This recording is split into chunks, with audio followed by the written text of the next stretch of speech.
In just 3 days, you and I will get answers about the Glazers' intentions for the club. Will they finally decide to sell after 18 years? Their unpopularity among United supporters kind of means that we want them out. We want them gone. We want them gone. I mean, you just had to look at the anti-Glazer banners spotted at Wembley on Sunday during the FA Cup semi-final. They were everywhere. And the commentators on TV commented on it, and it just added to the atmosphere of that day, for me, personally.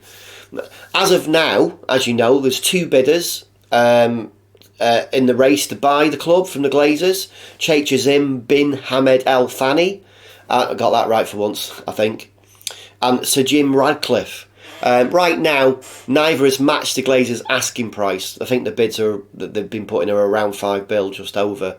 But both submitted, so both have submitted improved bids. Like I said, around about 5, maybe 5.5 billion.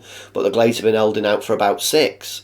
So right now, this coming Friday, we need to keep our eyes out on the headlines for that deadline on the 28th. Basically, the fresh takeover bids, they've got to put the bids in on the 28th, this Friday. Will we hear anything? Will the press come out with anything and let us know? I mean, I'll keep an eye on things, but if the Glazers keep it under wraps, then what are we going to do? It's all speculation again. So Frankie McAvenny, a former Scottish striker, has accused the Glazers of having no pride and not even caring about the fans. Well, that's not a surprise. I mean, I don't think they do. He said, I think that the Glazers do not have any pride. I don't think they care about the fans, McAvenny told a publication called Football Insider. He said, I think Man United is a commodity to them. I think it's a business. Football is not like any other business. It is the only job in the world that you pay for failure. Wow, that's true, isn't it? Imagine how expensive it is to run a football club. But if you can run it like a normal business, you will not get anywhere. That's what he had to say. I mean, what do you think? Do you agree with his statement? Let me know in the comments below. Moving on to a little bit of transfer news. It looks like Manchester City could be set to rival Manchester United for Kim Min-jae. Pep Guardiola is reportedly an admirer of that defender, Kim Min-jae, and this is according to The Sun. So City could rival United for the South Korean centre-back. Napoli are keen to offer Kim a new deal, though, and they don't want him to go. But until then, right now, the rumours are that he could go and for a bargain price of around £40 million. But you know, he's a centre-back. United need a centre-back to cover. Obviously, we all want Maguire to go in the summer. We want Lindelof to stay, but we need 2 good cover centre-backs, possibly to challenge the likes of, Martinez and Varane, but at least to cover and good quality, which obviously Harry Maguire definitely is not the player we want to cover there. Moving on to Garnacho, so he's set to miss the FA Cup final. Now, unfortunately, it looks like we'll be without him for that. The young winger is expected to represent Argentina at the Under-20s World Cup. Apparently, given the opportunity when he was called up, he chose the country over club, which a few of us have been a bit disappointed about.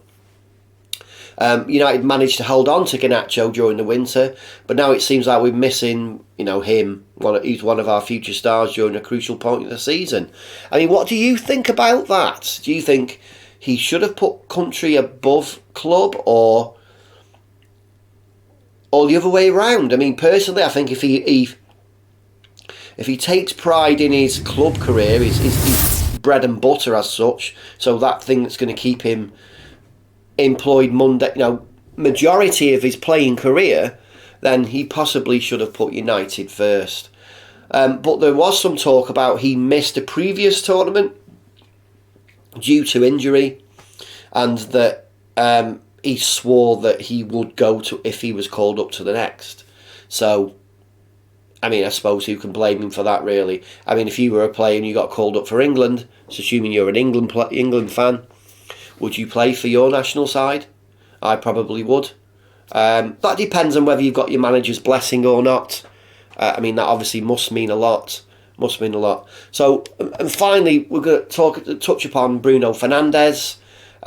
So, understandably, we're all concerned about what's gone on with him. I mean, there were pictures appeared yesterday in the press with him wearing, on crutches and wearing a protective boot. I mean, obviously on Sunday he couldn't finish the FA Cup semi-final against Brighton, even though we managed to win. So fingers crossed he won't be out for too long, but I think it's pretty sure that he's out for Tottenham, which is a massive blow considering that's a kind of a bit of a top four crunch game. Yeah, so hopefully he's back for the FA Cup final on June 3rd. Hopefully he's back way before then, in fact. So that's it for this video. Let me know what you think about some of the things I've said. Please share your thoughts in the comments below. Please smash a like if you can. And if you don't follow, please follow and help the channel grow. Thank you for watching.